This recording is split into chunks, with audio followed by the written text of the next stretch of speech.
কে কে কে কে কে কে কে তুমি?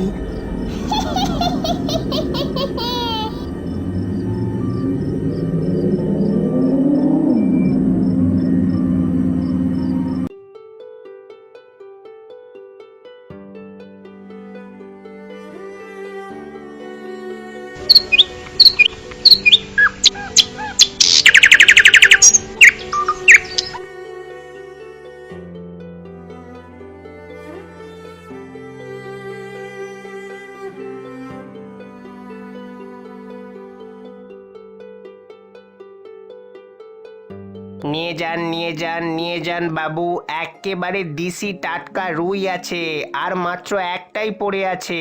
খুব ভালো মাছ।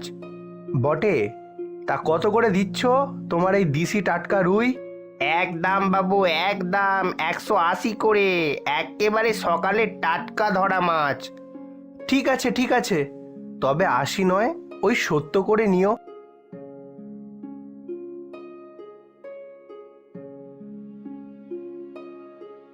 করে হরি, এই জি বাবু। ওই মাছটা আমি নেব।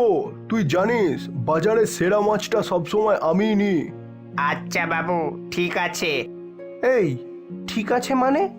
মাছটা নিয়ে দরদাম করলাম আমি, আর তুমি শেষে এসে বলছো মাছটা তুমি নেবে? এই হরি, মাছটার কত দাম হয়েছে রে? আমি 180 বলেছিলাম, উনি 170 দিচ্ছিলেন। শোন হরি, আমি তোকে 200 দিচ্ছি, ওই মাছটা আমাকেই দে।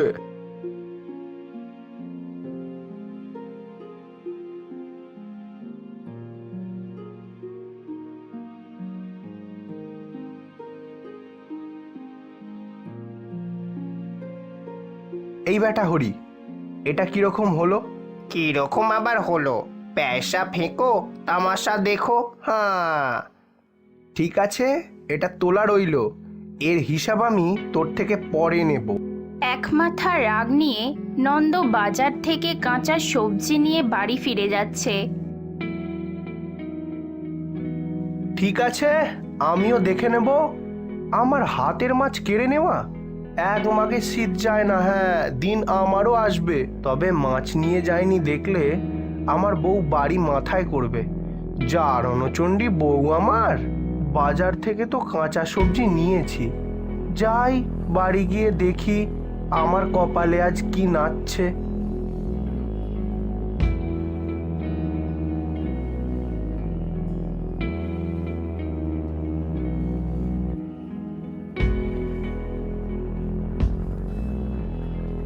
এই যে বলি, বাজারে তো সেই কখন গেছো? এতক্ষণ ধরে কি ঘটিটা উল্টাচ্ছিলে শুনি? মানে ওই একটু আসলে। থাক, দেখি কি ছিঁড়ির বাজার এনেছো।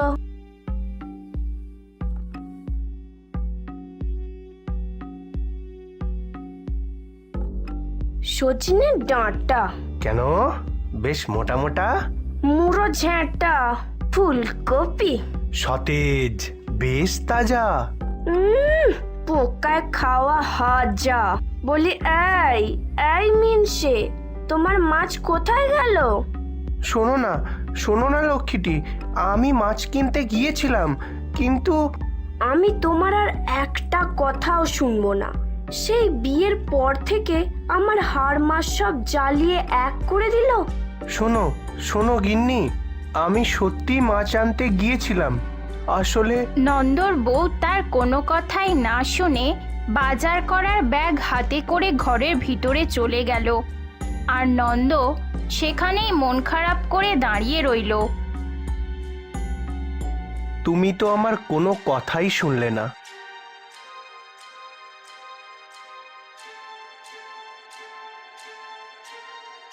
নন্দ আসলে কাজের মধ্যে তাদের গ্রামেরই সুবর্ণখালে নৌকা ফেরি করে বেড়ায়, আর সেই উপার্জনের টাকা দিয়েই তাদের সংসার চলে।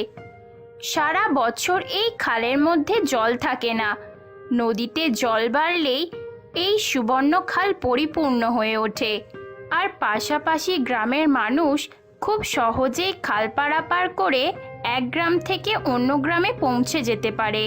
বউটা আমার কথা কানেই নিল না। কথা শুনলে তো আসল ব্যাপারটা খুলে বলবো।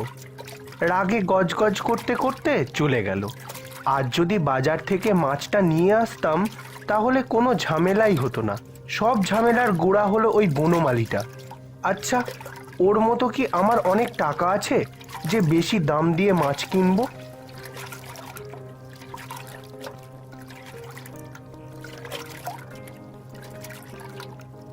না, সব ঘাটগুলোই তো দেখছি ফাঁকা। এই বেলাও কি তবে খালি হাতে বাড়ি ফিরতে হবে নাকি?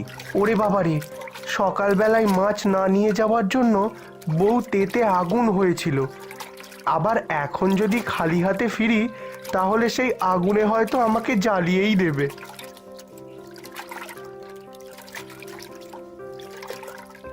না না, আরও একটু এগিয়ে যাই।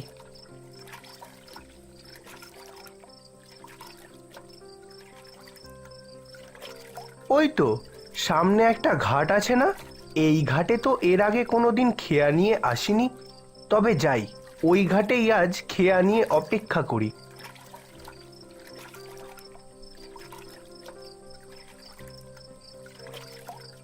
নন্দ তার বউয়ের ভয়ে আজ অনেক দূরে অচেনা এক ঘাটে তার নৌকা নিয়ে এসেছে ফেরি করার জন্য। এদিকে সূর্যদেবও আকাশের কোলে ঢলে পড়েছে। সেই খালপাড়ের ঘাটে অন্ধকার নেমে এসেছে। এ যে অন্ধকার করে এলো, এখনো তো এদিক ওদিক কাউকে দেখছি না।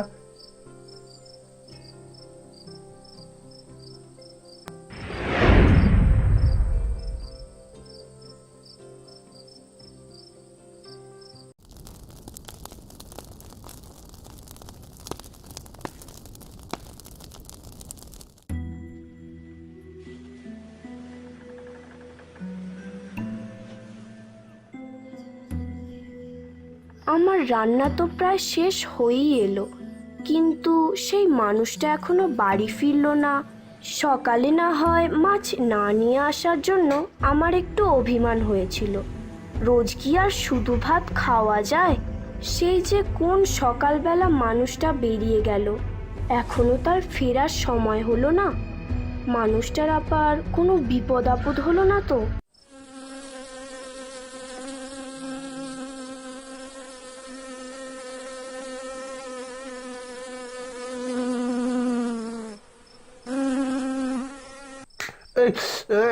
কে রে কে? ও মশা, ধুর ছাই, ভাল লাগে না। বেশ শান্তিতে ঘুমাচ্ছিলাম, ব্যাটার মশা এসে ঘুমটা কেচিয়ে দিল।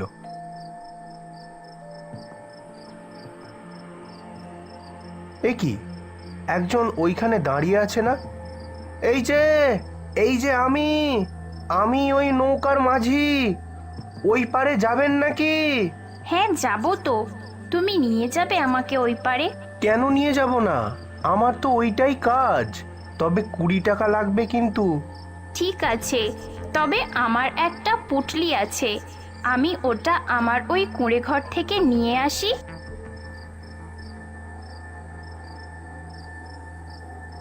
কুঁড়ে ঘর? এ কি, এখানে কুঁড়ে ঘর এলো কোথা থেকে? আমি যখন এই ঘাটে এলাম তখন তো এখানে কিছু ছিল না। এই যে শোনো, কে তুমি? কি তোমার পরিচয়?